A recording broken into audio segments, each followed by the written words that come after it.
Welcome, everybody. Thanks for joining us here for another Sober Life podcast. I'm your host, Scott Jones, coming to you from the Sober Life Studios, brought to you by One Brother, One Sister. And maybe after the show's over, you take a few moments, you go visit One Brother, One Sister's website. It is a nonprofit that brings intervention, training, addiction, mental health training, trauma training, and education to first responders.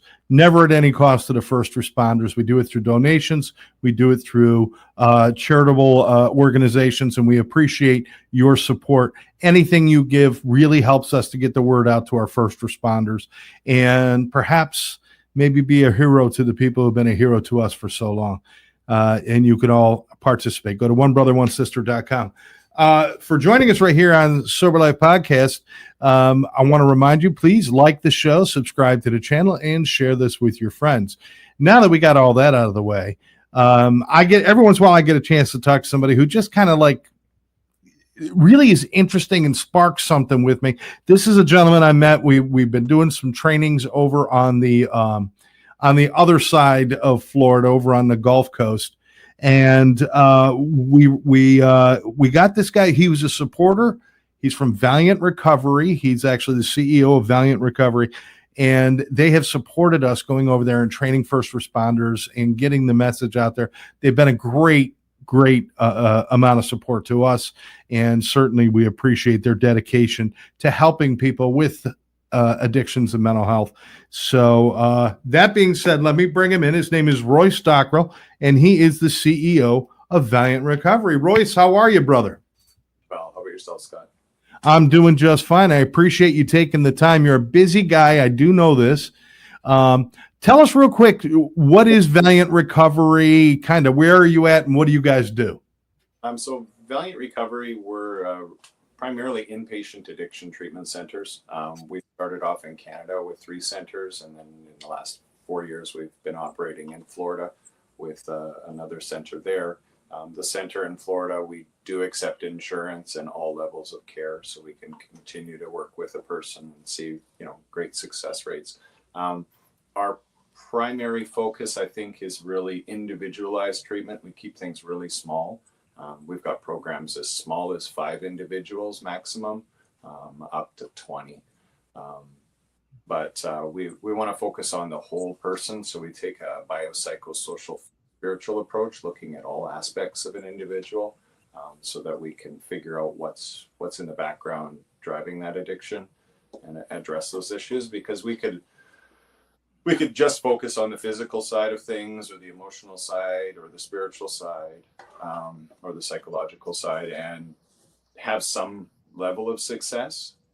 But life throws all kinds of things at us, and the anxiety could come back. And if we hadn't addressed that, well, and given them some really good tools for their tool belt, that could send them into a spiral, which could end up in a slip or a relapse or whatever, right? So we want to explore all the options and sit down individually and chart out an individual treatment plan for that person, so that we can actually see, true success. And we want people happy, healthy, and sober with their lives, and families back in the picture, not just sober and miserable.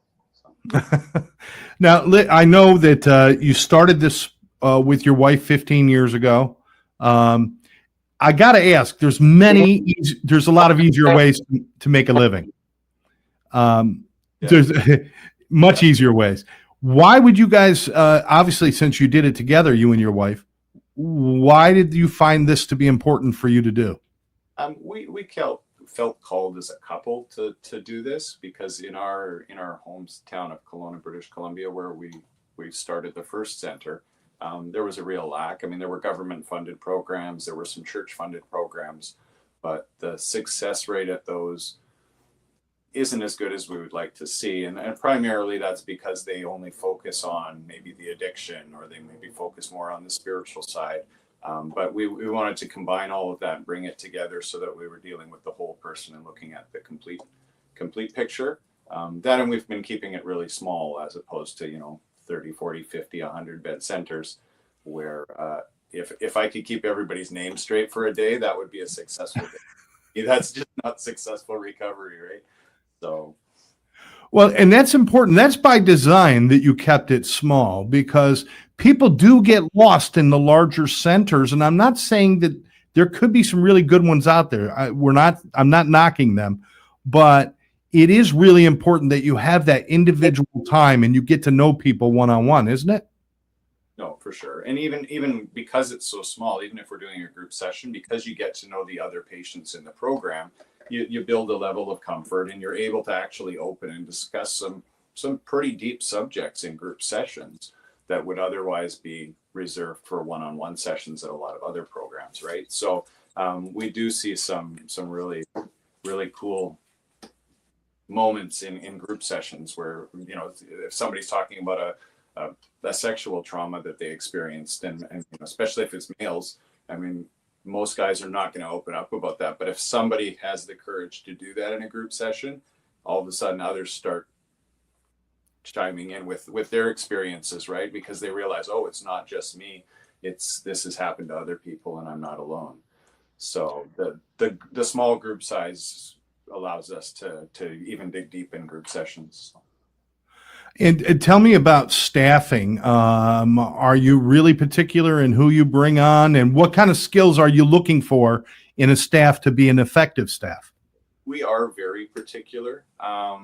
For any of our staff, we try and have a good mixture of staff. So some that are in recovery themselves, some that maybe have the education, all kinds of different people, because you don't know who's going to click with each client. Sometimes that really, you've been in my shoes, walked down my path. Sometimes that person clicks the best with you, and that person clicks with a lot of people. But sometimes it's the intellectual person that really clicks with some people, and we do get some really high functioning individuals that are, you know, running businesses and stuff sometimes, and those people click well with the intellectual person. So if we didn't have that person in there, you know, that you know, we could miss out on an opportunity. And then we've got just, you know, some people that haven't struggled with addictions. But sometimes I think if we're going to learn to live like a normie, who better to teach you how to do some of those things than a normie, you know? But with our staff that are in recovery, we require that they have 5 years clean and sober, which is a really big change from a lot of centers, because I talk to people all the time who are working in recovery programs and they've got a year sober, or maybe they graduated 3 months ago from the program that they're actually at. And although that's great because they understand your program, they can contribute, it's a very triggering environment, and it's high stress, and we just don't want to be a contributing factor towards somebody's slip or relapse, right? And so we want to have, you know, somebody with a good foundation underneath them as an example to the clients of what they can achieve, and, you know, what sobriety looks like, you know, years down the road. So. Yeah, I'm glad you brought that up, because it's important that people develop their own recovery in their own kind of areas before you start working in a treatment center, because that treatment center cannot be your sole source of your recovery, because now it's a job too, and there are a lot of stressors that go on there. So you're not just protecting your clients by having people who are a little more stable. You're protecting the people themselves, the employees, by making sure that they are okay before they start. I got to ask, 15 years, a lot. We're constantly changing in what we've learned, especially right now. There's a couple things. I'll bring up. The first one is the connection between mental health and addiction. It is more and more becoming like you cannot treat one without the other. How do you guys approach that at Valiant? So we've always treated co-occurring disorders at the same time. I mean, prior to COVID in 2020, I would have guessed that probably 80% of patients are struggling with even some sort of mental health, if it's anxiety and depression. But I would say post COVID, I don't know if any of us haven't been affected in some way, shape, or form that's continued to linger on in our lives. You know, so I think it's probably everybody now that needs some shape or form of mental health stuff, right? So our program is structured around a 90-day time period to get through all the different courses and materials that we've built into the program. But each month we're going to cover all of the different mental health things. So anxiety and depression, grief and loss, trauma, anger, codependency. We do a relapse prevention course that goes all the way back to childhood, deals with all the different life events and experiences that we've gone through that have formed us, shaped us into the person that we are today. And so that really helps us to highlight areas that we maybe need to dig deeper in the one-on-one sessions. So that's been really good. That's called the Genesis process with Michael Dye. He recently passed away. So that's something that we incorporated into our program, and we always have. We include 12-step and all of those sorts of program options as well. But so each month that they come, they're getting a little bit of all of those. So even if somebody only came for a month, they're still going to walk away with tools to address all the different types of mental health aspects that life throws at us, right? So, but obviously, the longer that they can be in a program, the more successful the outcomes are and everything. Let me ask you, because at the very beginning you were talking about you have the detox, res, PHP, you get the full continuum of care, and you just mentioned you try to base everything on at least a 90-day kind of framework. There's a lot of places that don't operate that way. They just do their little piece and then they send people on.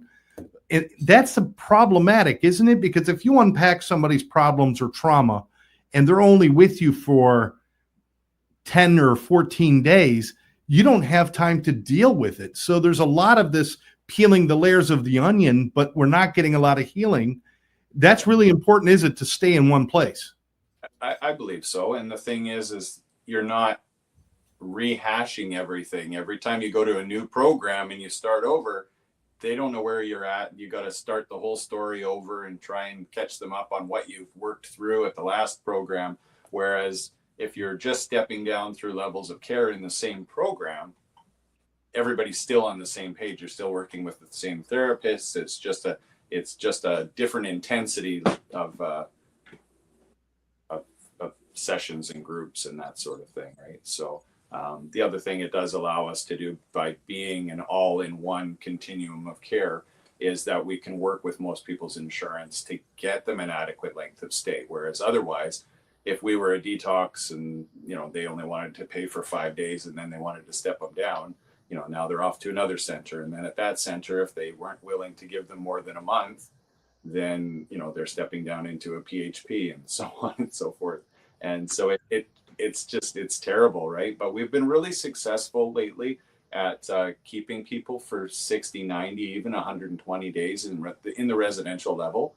So our documentation has been getting better and better so that the insurance companies are seeing the merit and the value for keeping patients in the residential program longer. That's not to say that we don't get the odd one that we're battling. I had one the other day with Aetna, and they were giving 2-day extensions for residential level of care. And I'm just, it's a monumental amount of paperwork every 2 days, but it is what it is. And we want to try and get her the most number of days as that we can. So we're fighting for her. You know what, Royce, I'm glad you brought that up because I like to talk about it sometimes and it's not a popular conversation, but it's got to be maddening sometimes, these protocols set up by the insurance companies that really have nothing to do with patient care. It's got nothing to do with success of that care. It's really got to do with them kind of trying to shortchange how much they're going to spend and how much. That must be really frustrating. And I mean, how do you deal with that?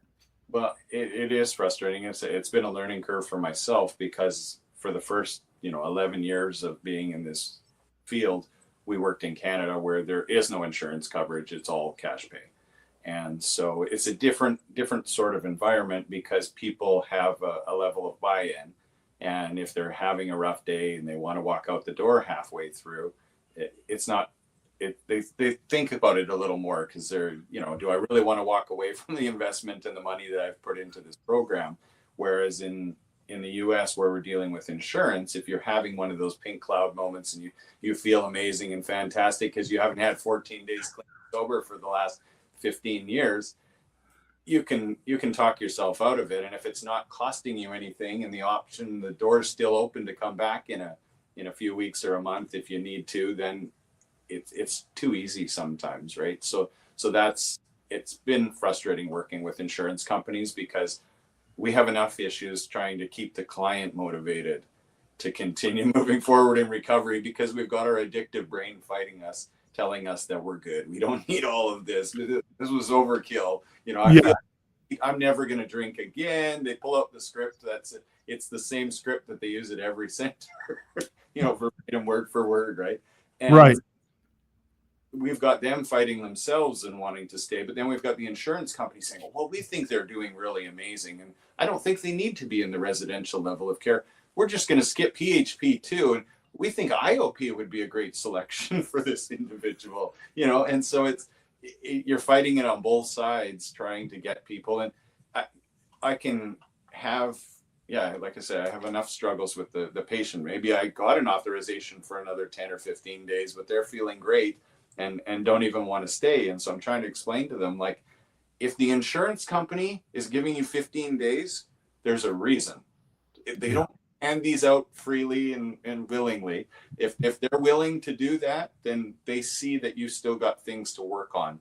And so take advantage of it while it's available, because eventually they will stop giving days. So, now, this being said, I mean, you can be cut off at any time. Sometimes you don't know. Sometimes you got every confidence. Hey, this is great. We've worked with this insurance before, and this is the situation. We know we're good, and then turns out the next day they're cut off. How do you guys deal with that? Because I know there are still places out there that pretty much, okay, your insurance is cut off. We're going to get you out of the building in the next hour, and we're just going to push you down the road, and we don't care where you end up. What do you guys do in those difficult situations? Difficult situation. And so, I mean, it's case by case. I mean, obviously, the further somebody is away from their home, the more assistance they need. I mean, if they were living down the street and could easily do PHP without a problem, then we can, transition them in a day or two or whatever that looks like. But if they've got to make arrangements, or they really don't have a safe place to go back home, and they're looking to relocate down in Florida and start a new, fresh life, learn new people, places, and things, then we'll help find them, those sorts of, maybe a sober living home, or if it's a step down into PHP, but they're in a different location. It's so multifaceted. It's really, but we don't want to leave anybody hanging or push them out in the cold, right? So.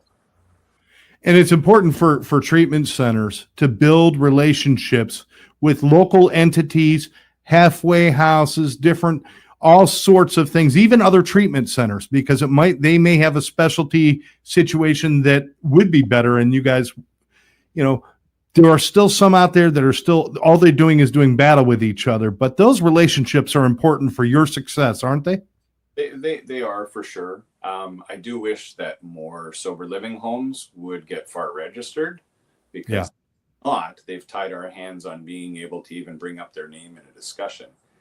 Because we're not allowed to recommend anybody that's not registered with FAR, other than Oxford houses, because they have a separate agreement. But so we kind of then give them a computer and ask them to do their own search locally. But there are ways around finding them. But it's just it would be easier if I could confidently recommend somebody because I knew they had FAR. But yeah, absolutely. Well, tell me, what has shocked you the most about this business and about addiction and treatment? What has shocked you the most? I'm not really sure. I mean, nothing shocks me anymore. I don't know. I think it's probably still government response to these things. Like, they just, even in Canada, they just handle it really stupid. Like, I mean, they've been using Portland as a role model example. They tried doing that for a couple of years, legalizing, in British Columbia, legalizing all forms of drugs in small quantities, and that didn't go very well. So I think that sort of stuff surprises me the most, is just the ignorance of politicians when it comes to this sort of stuff, and talking to the wrong people and taking advice from things that just aren't working. But.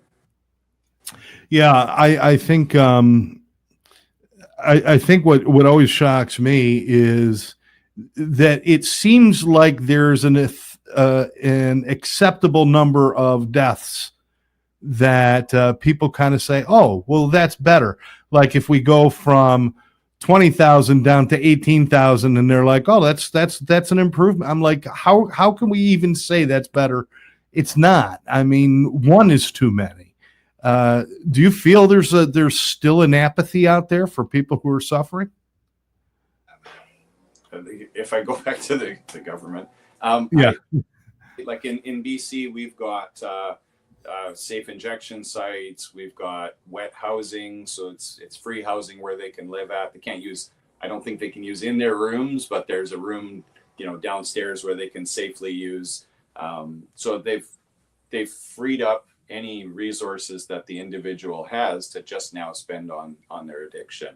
They don't have to worry about housing and all of those sorts of things. But there's no requirement to even be thinking about becoming clean or sober. It's their I don't know, their philosophy, I guess, is just that they'll continue to keep them alive so that one of these days the light bulb will turn on and they'll be willing and ready to get help. Yeah. And they keep citing that stigma is keeping people from getting better. And I don't understand how stigma is keeping them from accepting help. Stigma is keeping them stuck in their cycle of feeling bad about themselves, and that evolving wheel of shame. But it's not keeping them from accepting the help. I mean, the help's still there. I mean, especially once you get in the door. But I mean, there are certain, I guess, of stigma you could argue, but the way they portray it, it's just. It seems like there's so much focus on harm reduction. There's not a lot of focus on actually getting well. And, we see that with, some people do need a medically assisted treatment. Some people do need that because of certain co-occurring disorders or something else, but it should not be across the boards. Everybody should be on MAT. Again, that's a harm reduction idea. Yeah, and the insurances are pushing that as well. I mean, that's one of the questions that's a recurring theme on our weekly assessment reviews is, well, have they considered MAT yet? What are the barriers to doing MAT? And it's like their personal views and opinions on things. Well, that's a pretty big barrier, but yeah, no, they're constantly asking. And I think in certain situations, and there are better medications. I think methadone is a horrible medication, and yet it's still very prevalent in the MAT world, and their philosophy is lifetime maintenance. So they have no intention of ever getting you off of that stuff. It's difficult, and I have my own personal views on it, but let's switch gears for a minute. The last several years, say the last 6 or 7 years, we've seen the prolific saturation of fentanyl in our market. How has that changed what you guys do, or has it affected what you guys do? And does it create, what has that done? Has it created more alarms for you guys about the urgency of getting better? I mean, it hasn't changed our approach so much. I think it's changed the approach of the user, because now having a box of naloxone at home in your kitchen is not uncommon. It's part of the using practice. I mean, we have patients that come in that were getting naloxone 3 times a week. Jeez. It's before that wasn't a thing. If you overdosed, you were dead. And so now you can come back to life. So you get like these re-ups, like a video game, like the consequences are minimalized. And so, I think the MAT option, naltrexone or Vivitrol or something like that, for that person is going to keep them from going back down that road, whether it keeps them from cross addicting into some other substance. It's hard to say, but it would certainly keep them from that drug of choice. I got to ask Royce, and I know that working in treatment for over 20 years in different roles, there's nights when the head hits the pillow and my last thought is, I can't do this shit anymore. I'm so over it. I'm tired of losing people. I'm tired of losing battles with insurance companies. I'm just tired of it all. what is it that gets you up in the, because I know you have those moments, we all do. What is it that gets you up in the morning, makes you pour that cup of coffee and get your ass to work? What is it that motivates you when things get crazy? There's a few things, I guess, but I mean, I have a lot of employees now, so they're relying on me to make sure this whole thing keeps rolling. But yeah, I mean, we my wife and I just feel this is a calling, and we haven't been released from that calling yet. So we're gonna keep pushing forward regardless of how difficult it is and how many days we feel like not pushing forward, because there are many of those. But yeah, we'll keep doing it as long as we're supposed to. So, have you had moments where maybe a client, and obviously we're not going to bring up any names, but a moment where a client came in and you were a part of whatever was going on and they made an impression on you? Do you have clients that kind of stay with you in your heart? Yeah, there are definitely those memorable clients, right? And we've had lots of those over the years. I mean, they tend to be the ones that are there longer for a few reasons. You get to form a better relationship bond with that person because they're around longer, but then they also do better because they've got all that foundation. They've dealt with a lot of the underlying issue stuff, right? And so, and it's, sometimes it's the ones that you have to encourage partway through to extend and stay longer. Other times it's the ones that right out of the gate we're like, no, I'm here for 90 days, but those ones, I mean, obviously we see the best results. So, I mean, you get the good feelings out of that one, right? Yeah. There's been, like, I mean, the one individual that I was talking about who is using naloxone 3 times a week. I mean, we tried getting her into treatment several times. Got her into detox would drop the ball. This is before we were doing our own detox would drop the ball and discharge her to her boyfriend, who she would use with. And and then she'd go home and then she wouldn't answer the phone for a few days. Mom would be freaking out because she knows how often she gets naloxone. And so she came in and was with us for 2 months, and saw an incredible turnaround.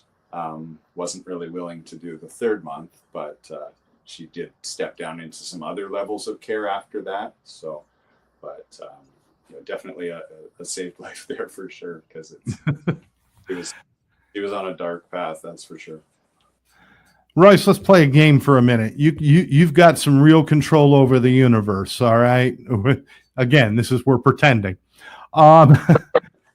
If you could see something change, either in society, in the government, or in treatment itself, if you could see something change in the next several years, what would you really love to see change, and what changes do you think are really needed right now? That's a tough one. I mean, there's a lot of enabling that goes on, even in the counseling world. I mean, definitely in the government. I think if we were to be able to, minimize some of that enabling and being able to use it more in a motivating factor, like the carrot in front of a horse sort of thing, right? I think we would see a shift in things, with people seeking help in treatment programs and stuff. But I think there are also a lot of counselors and this goes back to us in our hiring process. A lot of times we won't hire a really good counselor, because a really good counselor dealing with somebody who's maybe experienced trauma or grief and loss is a very empathetic, understanding, emotionally attached sometimes individual, and that's not the person that we need in a treatment program, because unfortunately they believe everything that comes out of the mouth of the person in front of them and can't understand why they would lie to them. I mean, I'm their counselor. We're making good work here. Why would they sabotage that and lie to me? That doesn't make any sense. So I think there are a lot of counselors out there that take on addiction clients, and instead of referring them to an inpatient program to get a good foundation, try doing the foundational work themselves. But when you only get client for once a week, even if it's for several years, it takes a really long time to get that foundation. Whereas in a program like ours, we're doing 25 hours a week minimum of group sessions and counseling. It would take 2 years of once a week to accomplish the same amount of therapy with somebody. So if they could send them off to a treatment program somewhere and get that foundation laid, they could continue now working with that patient weekly and actually see good success and see results and actually, have some achievements accomplished. So I think, things like that would help as well. But I don't know if there's one big thing I would just wave my magic wand and change things, but it's nice. It's nice to dream. So, somebody's looking for a treatment center for their loved one, and that's usually what happens. Mom or dad is looking for the kid or somebody. And there's a lot of noise out there. There's a lot of fancy websites and promises and different things. If let's say you're talking to Bobby's got a problem and Bobby's mom is searching frantically, nobody knows what to look for. We just go with the bells and whistles. We don't know. What would you tell them? What are the things you should look for in a quality treatment center? I think you definitely want a program that's not just looking at the addiction, but it's looking at the whole person. So some programs would say holistic, but so for some that still leaves out some things. But if you're looking at the whole person, bio, psychosocial, and spiritual, that's the whole package, right? I think that's really important. I think smaller is better, but that doesn't necessarily mean this. Oftentimes the smaller programs stay completely out of network with insurance. And so that ties a lot of people's hands, right? Yeah. Where bigger ones have the luxury to go in network with more options, right? So there are a lot of variables there. With us, we're actually working on becoming in network with a few of the insurances and looking at potentially taking Medicare locally, because we live in a retirement community. And so there are a lot of individuals that have Medicare. So part of our give back to the community would be looking at adding on Medicare so that we can help with those individuals. But there are lots of contributors. If it's an individual that needs gender specific or is fine with co-ed, there's just so many things. But yeah, you can get distracted by the swimming pool or the song, all of those different things. There was one place years ago, they had this beautiful website with people surfing and deep sea fishing and sailboarding and doing all this stuff. And the thing was in Arizona. And I'm like, these were obvious ocean pictures, and they got in trouble. They said, we're selling a feeling. That wasn't meant to say, but people don't understand that. At Valiant, if somebody wants to learn more about you, certainly look at the website. I believe it's valiantrecovery.com, correct? That's the Canadian location. So the valiantrecovery.us would take you to the US, the Florida location. Look at the website, but it's important to talk to somebody too, though, isn't it? Because you can get a lot from your gut feeling of talking to somebody, right? And we've got questions that we need some answers to as well, just to make sure that we're an appropriate fit, that this isn't, something that's not appropriate. Because, for example, we don't do adolescents, right? So I don't know that I say we don't do on the website, but in a phone would get accomplished really quickly, right? So we can certainly meet all of their questions in a phone call a lot faster and more thoroughly and satisfactory. But we're always going to have, follow-up questions that go along with detox and finding appropriate levels of care and learning to know what drug of choice they're dealing with. Because, if we were full, for example, and somebody was struggling with fentanyl, we would want to try and help them find another program to get into quickly.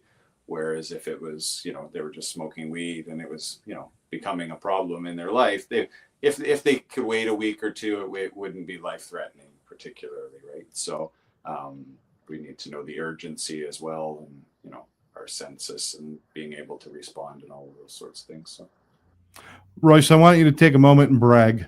I want you to brag. I know it's not in your nature, but you're going to do it anyway. Because when somebody comes to Valiant for help, now I know, and let's be honest, even at Valiant, you get hit with paperwork. We get that. It's you and I would love to change that. We can't.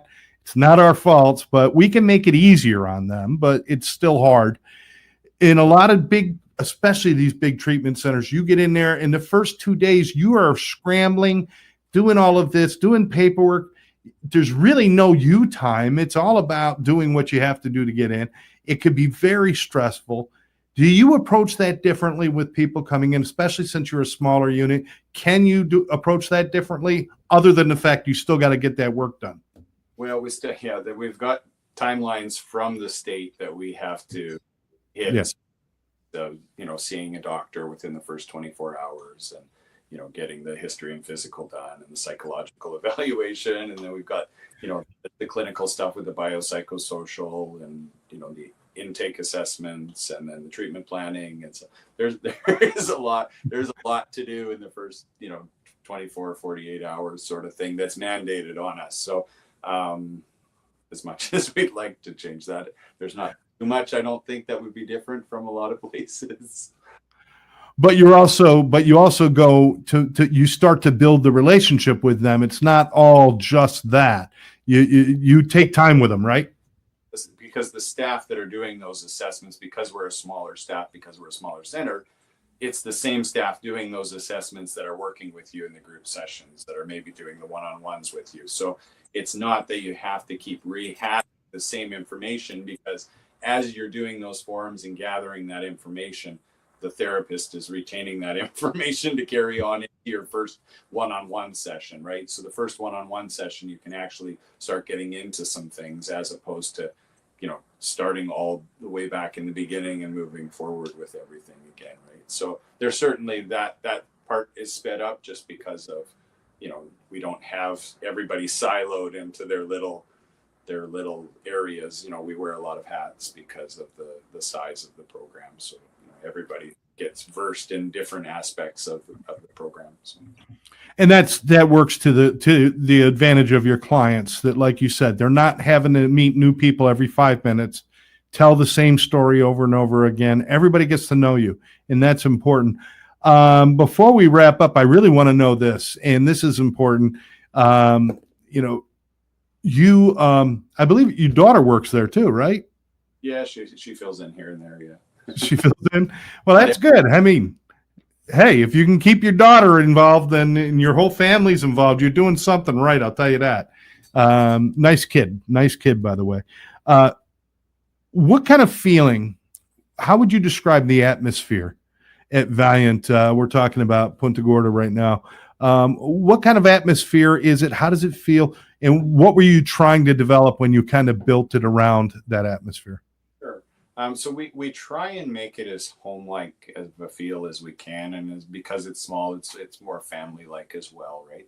And so, we took what was a commercial surgical center, completely renovated it, replaced all the flooring, and textured the walls and painted it so that it feels more like a home, because we've got so many hurdles and roadblocks from keeping people to stay engaged and stay in program. And so we want to remove as many of those obstacles as we can. And so one of those is keeping it from being institutional, because if you're staring at institutional, walls and floors every day, you start to miss home, and you get homesick, and you mentally check out. You may be there, but we want you engaged and focused. So we've tried our best to make it feel like a home. So we get phone calls from people all the time, and most people are anxious coming to treatment, but the moment they walk in the door, their anxiety level drops significantly. And it's, the parents are concerned, do we need to stay in town for a few hours just in case? Within minutes of walking in the door, they're like, no, you can go home. So it's it gives them a level of comfort when their loved one is comfortable enough to tell them that they don't need them to stay around anymore, right? So I think that's a big testament to what we've tried to accomplish there with that. And then even with the small group size, everybody eats together at a kitchen table sort of scenario. The staff do make the meals, so they don't have to worry about any of that sort of thing. And just focus on themselves and doing the work at hand. That's awesome. I think a lot of treatment centers overlook the importance of hospitality, the importance of comfort. There's still treatment centers out there, and I hate to say it, that still think their attitude is still like, well, they're lucky to be here. They're lucky to be off the streets. Whatever we give them, they should be grateful for. And it's like, but if you treat them like that, then that's not recovery. It's important that you treat them from the beginning as a person of value and a person who should have respect and comfort, right? Especially because their self-worth and their self-value is in the toilet, right? So if that's your philosophy from the beginning, it's going to be pretty hard to get them to see the value in themselves, right? And so I think, that's definitely an important factor. It's one of the biggest things, I think, for a lot of people. There are some people who, have too high of a value of themselves, but I think overall, most of it isn't that. It's people feeling that they're, worth less, right? So. Yeah. Do me a favor, hit us with the website and the phone number real quick. Ooh, phone number. Numbers. I'll give you the website. I'll tell you what. I'll put the phone number in the comments. If you're watching this, you guys check the comments, and the phone number will be in there. But what is the website? Go to valiantrecovery.us. Valiantrecovery.us. Last question, Royce. Last thing, I'm going to put you on the spot here. Somebody out there is considering getting help, but they're afraid. They're afraid, and they think, well, maybe I'll just wait a little longer, or maybe I really don't. What do you want to tell that person? I think oftentimes we get stuck in our head worried about what maybe our employer is going to think.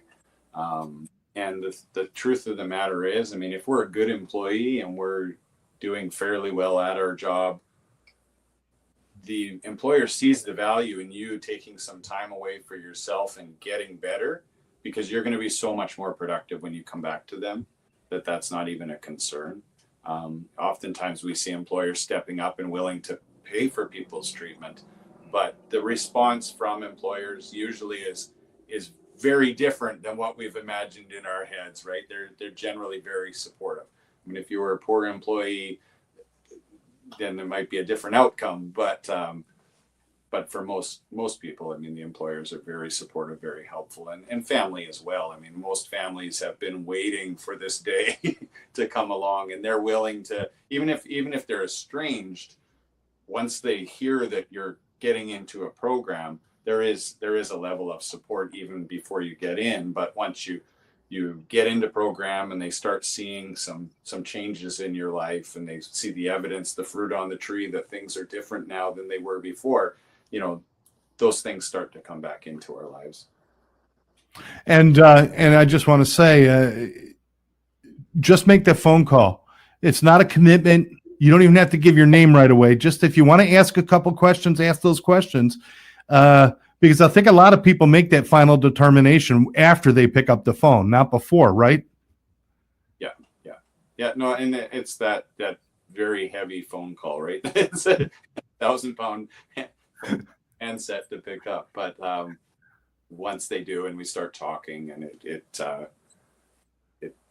it goes quite well, right? But yeah, it's that first step that's the hardest step. So make that step. Give us and we even have a chat option on our website too. So if they want to just chat, and then we can do that, and it kicks it over into a text message, and then we can continue chatting on the phone, right? So it's a very non-committal option for people who just want to ask a few questions without. Sounds great, Royce. Royce, I appreciate you taking the time. I know you're a busy guy. You got a lot going on. I also want to appreciate you being one of the good guys in the business who's doing it the right way, helping people, and you and your entire family are good people. Thank you so much for what you do, my friend. Thank you for having me. It was a good time. It was. Hey, we didn't end the world. Nothing bad happened. It was not terrible. And I want to tell everybody out there, please check out Valiant Recovery. find out if it's your cup of tea or not your cup of tea. You're not going to know until you call them or until you visit their website, or, maybe arrange for a tour. You do tours too if people want to come and look, right? Do tours, and if somebody calls and maybe we don't accept their insurance or we're not the right fit, we do have other programs that we know of that maybe we can make a recommendation or something like that as well. So help shorten the search for a quality program. Excellent. So check them out at Valiant. Don't forget, after the show, take a moment, go to onebrother1sister.com, donate a few dollars to help our first responders deal with addictions, deal with trauma. That's what we're here to do. I want to thank my guest, Royce Dockrill, again from Valiant Recovery. I'm your host, Scott Jones. Thanks for joining us. We will catch you next time right here on the Sober Life Podcast.